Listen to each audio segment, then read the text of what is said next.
നമസ്കാരം. പാർട്ട്നേഴ്സ് എന്ന ചിത്രത്തിൻ്റെ ഏറ്റവും പ്രധാനപ്പെട്ട പ്രിവ്യൂ റിപ്പോർട്ടാണ് ഇന്നൊരു വീഡിയോ ഭാഗത്ത്. വീഡിയോയ്ക്ക് മുൻപ് വീഡിയോ ലൈക്ക് ചെയ്യുക, ചാനൽ സബ്സ്ക്രൈബ് ചെയ്യാൻ വേണ്ടി ശ്രമിക്കുക.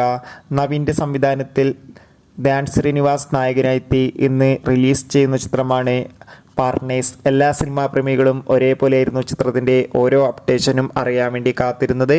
ഇപ്പോൾ ഇതാ പാർട്ട്നേഴ്സ് എന്ന ചിത്രത്തിൻ്റെ ഏറ്റവും പ്രധാനപ്പെട്ട പ്രിവ്യൂ അപ്ഡേഷൻ പുറത്തുവന്നിരിക്കുകയാണ്. ചിത്രത്തിൻ്റെ പ്രിവ്യൂ റിപ്പോർട്ടിൽ സൂചിപ്പിക്കുന്ന ചിത്രം ഒരു മികച്ച ക്രൈം ത്രില്ലറാണെന്നും ചിത്രത്തിൽ ധ്യാൻ ശ്രീനിവാസിൻ്റെ നല്ല മികച്ച അഭിനയം തന്നെ കാണാൻ വേണ്ടി സാധിക്കുമെന്നുമെന്ന്. എന്തായാലും കാത്തിരിക്കാം ചിത്രത്തിൻ്റെ കൂടുതൽ അപ്ഡേറ്റിനായി. ചിത്രത്തിന് വേണ്ടി എത്ര പേര് കാത്തിരിക്കും തീർച്ചയായും കമൻറ്റ് ബോക്സിൽ രേഖപ്പെടുത്തുക. ഈ വരുന്ന ജൂലൈ ആഗസ്റ്റ് മാസം ധാരാളം ചിത്രങ്ങളിൽ അങ്ങോട്ട് OTT റിലീസ് ചെയ്യാൻ പോവുകയാണ്. നമ്മുടെ ചാനൽ ഭാഗം പരിശോധിച്ചാൽ ആ വീഡിയോയ്ക്ക് നിങ്ങൾക്ക് കാണാൻ വേണ്ടി സാധിക്കുന്നതായിരിക്കും. അതൊക്കെ ഒന്ന് കാണുക. അപ്പോൾ അടുത്തൊരു വീഡിയോയിൽ കാണുമ്പോൾ ഏവർക്കും bye. This is signing off film media Malayalam. Bye bye by.